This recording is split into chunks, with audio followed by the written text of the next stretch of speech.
Yes, so I'm gonna try to get through 12.4 today. And also it is my goal to get through a lot of last night's homework. I know that there were some questions on that. I've got one small child who's very eager for some attention, and I do not think I can make it through period 8 and 9 without a fair amount of distraction. So let's see what we got here. Yesterday we did probability of unions. Today we're doing probability of intersections.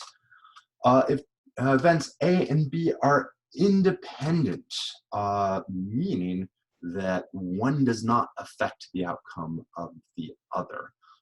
Examples of independent events would be rolling a die and picking a card out of a deck. A lot of times we're looking at things which are dependent on other things, like what are the odds that player X plays in the game and that we win. Well, player X might be a deciding factor in whether or not we win. So those are more complicated, but let's start with independent events. If things are independent, then the probability that they both happen is the probability that one happens multiplied, although technically speaking, in terms of probability, we call it folded, although it's just multiplication, folded with the probability that the other one happens. So what is the probability of picking a red card out of a deck and rolling a 3 on a single die? Well, there are half the cards in a deck are red, so 1/2 times 1/6, that would be 1/12. And it looks like they have a 1/12 here for presumably a different question. Let's see, suppose that a die is rolled and a coin is tossed. What is the probability that the die shows a 4, 1 and 6, and the coin shows a heads, 1 and 2. So again, that 1 and 6 times that 1 and 2 is that 1 and 12. All right, let's work our way through some of these examples. 2 cards are drawn at random from different standard decks. Find the probability that the first is an ace. All right, 1 out of 13. There are 4 aces in the deck out of 52 cards, reduces to 1 out of 13. Or there's really just 4 suits, and every 1 out of 13 of those cards is an ace. 2 cards are drawn. The first card is an ace, and the second is a king. So again, 1 out of 13 for the 1 in every 13 cards, which is a king. We get 1 out of 169. Not particularly high odds.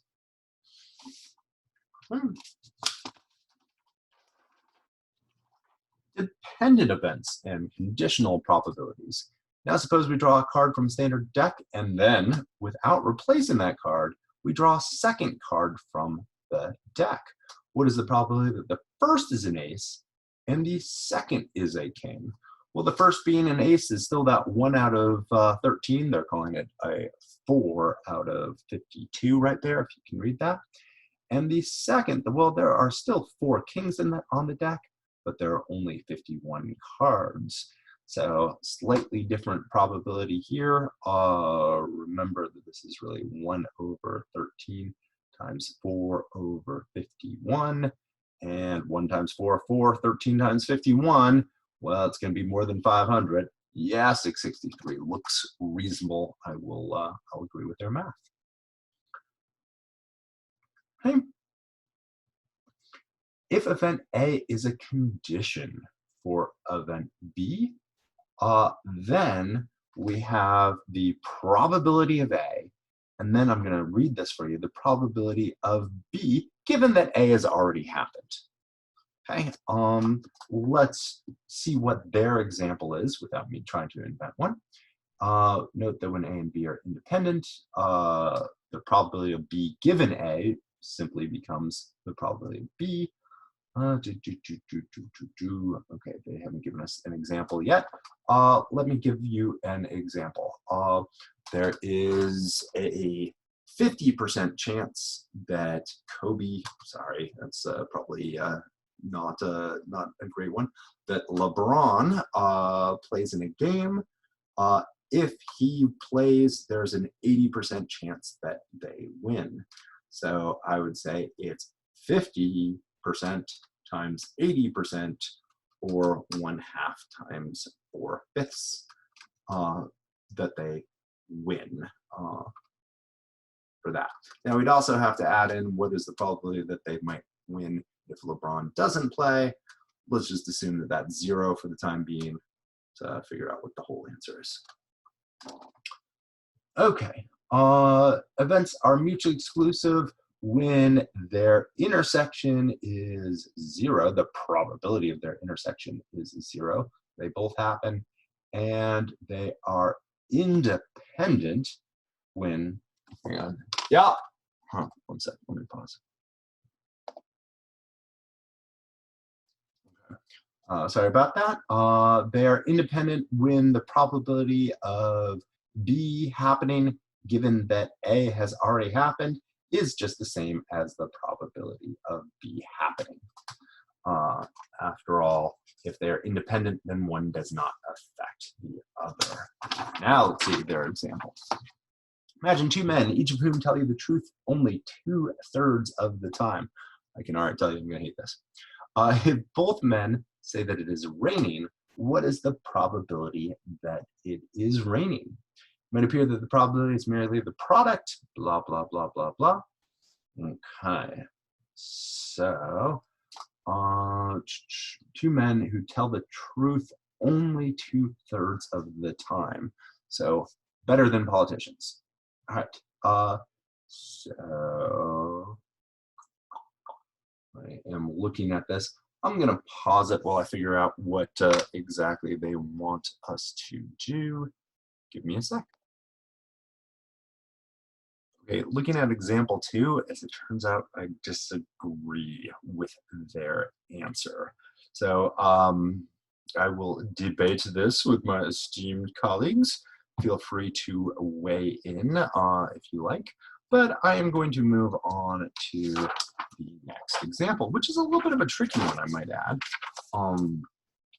So Andrea, Bob, and Cassie, whose initials are thankfully A, B, and C, independently answer a question on a test.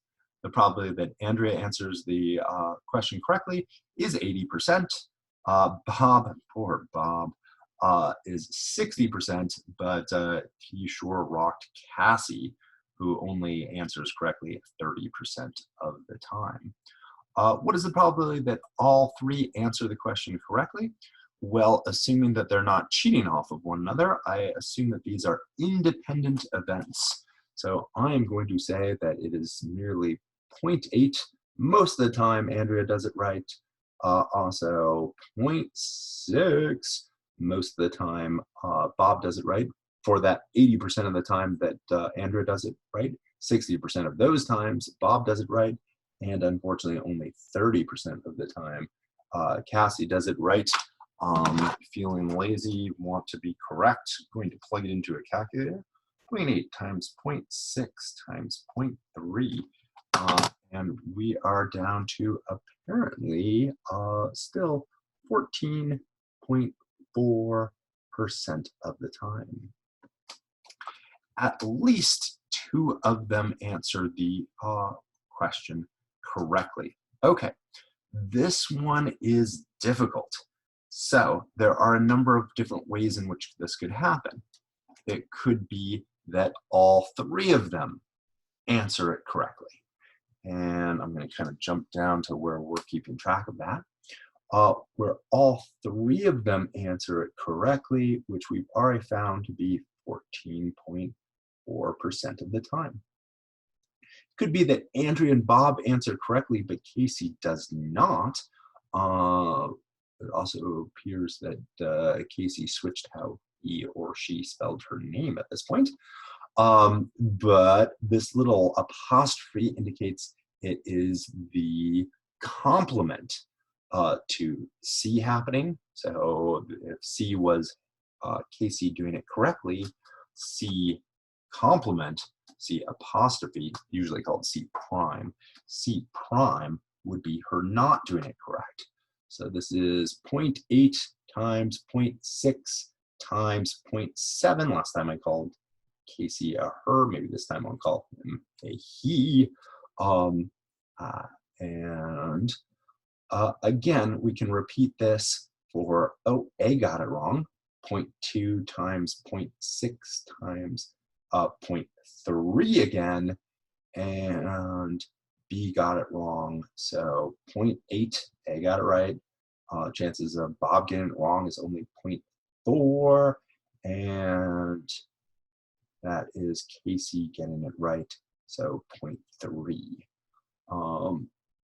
Let's fill these guys in.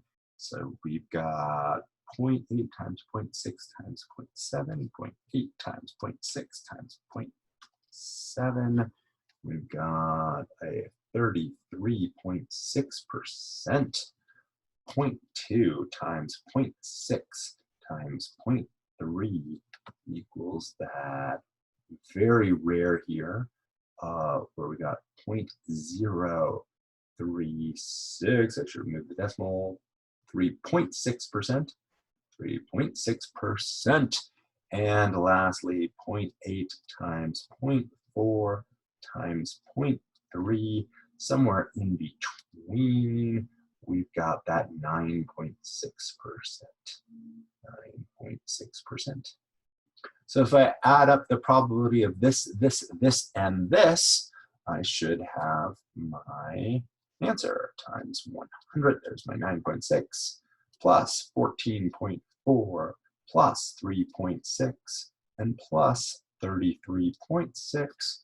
Apparently we get 61.2% of the time, at least two of them are going to get it right.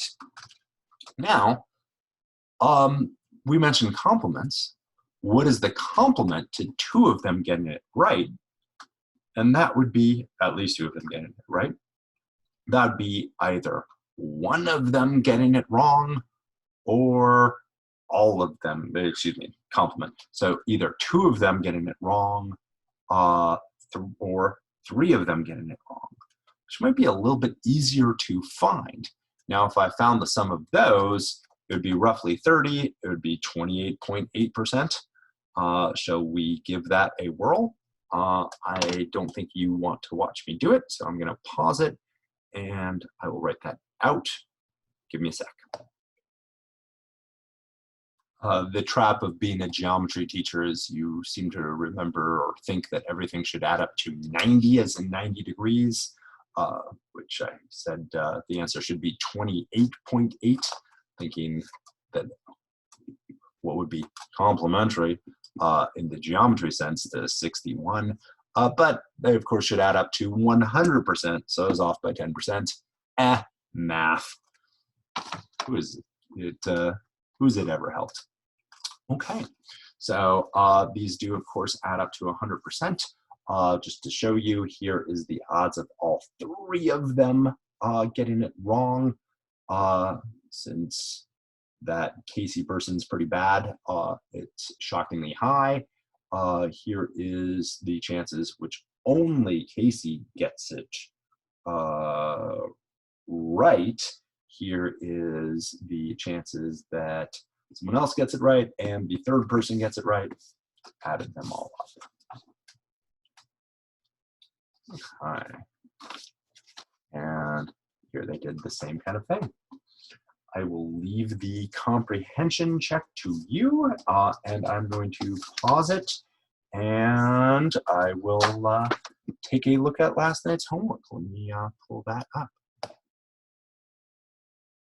Okay, they laughed at me when I set up 3 different computers in my office.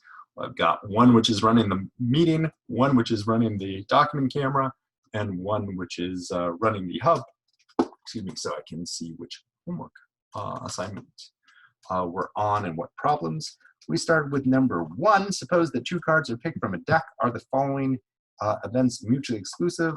Black cards and kings. Well, that's exactly an example from yesterday, and they are not mutually exclusive. You can have a black king, such as the king of spades. On the other hand, spades and diamonds are mutually exclusive. You cannot have a card which is both a spade and a diamond. I also assigned number 2. Suppose that 2 dice are rolled. Are the following events mutually exclusive again? Even numbers and odd numbers. Open for a little bit of interpretation here. I'm assuming that they mean the sum, at which point they would be mutually exclusive. Multiples of 3, multiples of 2. No, if you roll a 6, it is a multiple of each. 1 prime numbers and composite numbers. I guess this depends on your definition of prime numbers and composite numbers again. Don't like that question. I shall remove it from the homework for next year. 6, suppose that the ace of spades is removed from a standard deck and a card is then selected at random. Find the probability that the card is either an ace, okay, there are 3 of them left, or a spade, there are 12 of them left, and there are 51 cards left. So we just get a 15 over 51. There is no intersection of aces and spades if the ace of spades is removed. By the way, good song by Motorhead. For those of you who are into that kind of thing. Next up, problem number 7. I hate this one just because it's visually unappealing. If 2 of the numbers, blah, blah, blah, blah, blah, blah, blah, are chosen at random, what is the probability that they are conjugates? Well, there are 7 numbers there, so my denominator is going to look like 7. Choose 2, and there are 3 different pairs of conjugates in there. I had to do 7, B, C, and D. It's really going to be the same thing in the denominator in all cases. There's only 1 pair of opposites, I believe. That 3 root 5 and that negative 3 root 5. Yeah, just looking at this makes my eyes hurt. Opposites or conjugates, well, that really doesn't change from part A to part C. There are 3 of them which are conjugates. One of those is kind of the intersection of the opposites, so that brings nothing new to the table. And both opposites and conjugates, well, that's the intersection, so that's the same as B again. So 1 over 7C2. My mother-in-law is about to give up on trying to put the baby to bed. So we might have a small bug attack in the next little bit. Next up is problem number 9. If 4 dice are rolled, what is the probability that the sum of the numbers on the dice is either odd or even? And that would have to be 100%. Those 2 events are complementary. These numbers are integers, and so they must either be odd or even. Number 10, a group of 6 adults and 7 children is waiting in line for popcorn. If they lined up randomly, what is the probability that the sequence was child, adult, child, adult, child, etc.? Okay, so how many ways could they line up in all? Order does matter. I think that is going to be 6 adults, 7 children, so 13 kids, 13 moviegoers, so 13 factorial. How many choices do I have for the first person, seeing as it's an adult? There are 7. For each of those, there are 6 children, and now 6 more adults, and 5 times 5, and 4 times 4. This is really going to look like 7 factorial, 7 factorial times 6 factorial over 13 factorial.